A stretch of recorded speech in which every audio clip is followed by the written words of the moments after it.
مين كل شويه يقلق من النوم ويقوم يفتح التلاجة وبعدين ينسى هو كان عايز ايه؟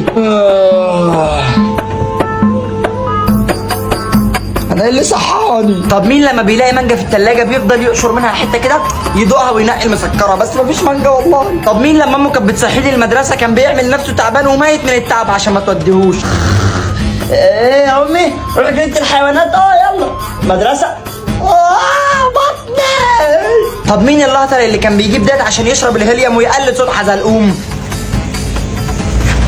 تشوتش اصلا استني ايه يا هطل. طب مين لما بيقع قدامه ازازه برفان مش بتاعته بيتعامل معاها على اساس انها طفايه حريق؟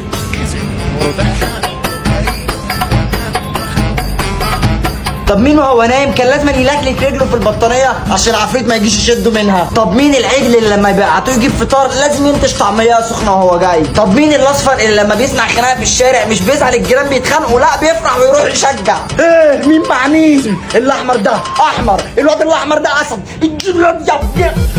طب مين لما بيجيب عجله بلا سبب وبلا هدف بيقلبها ويقعد يعمل كده في البدال؟ ده غير اللي لما الكرسي بتاع العجله بيبوظ مش بيشتري كرسي جديد لا بيحط سفنجه ويلفها بلزق. يا راجل ده انت تقعد على الحديده احسن ما تقعد على السفنجه. طب مين الشبح اللي كان لما يجي يشد عجلته بيروح جايب لها بكره لزق من اللي بتلمع دي؟ ده غير الفشيخ اللي كان بيجيب 3 الوان سولوتيب احمر وابيض واسود ويعمل علم مصر في العجله. اما بالنسبه للجاموسه اللي كان بيركب ازازه في الكاوتش عشان تعمل صوت ده مش هتكلم عنه. بس مش هننسى صاحب الفكره اللي كان بيوفر الفرامل ويكحب برجله في الكاوتش. طب مين لما بيقع قصاده كاب ما بيسكتش لا لازم يخزق في الحاجات دي يفكها ويركبها يفكها ويركبها. طب مين لما بيطلع مصيف اكتر كلمه بيسمعها سيب نفسك والميه هترفعك لغايه ما تموت اصلا؟ مش هقول لو لقيت نفسك في الفيديو اعمل لايك عشان انت كده كده لقيت نفسك، اعمل لايك بقى عشان اخوك شقيان وحران والجو ابن ميتين.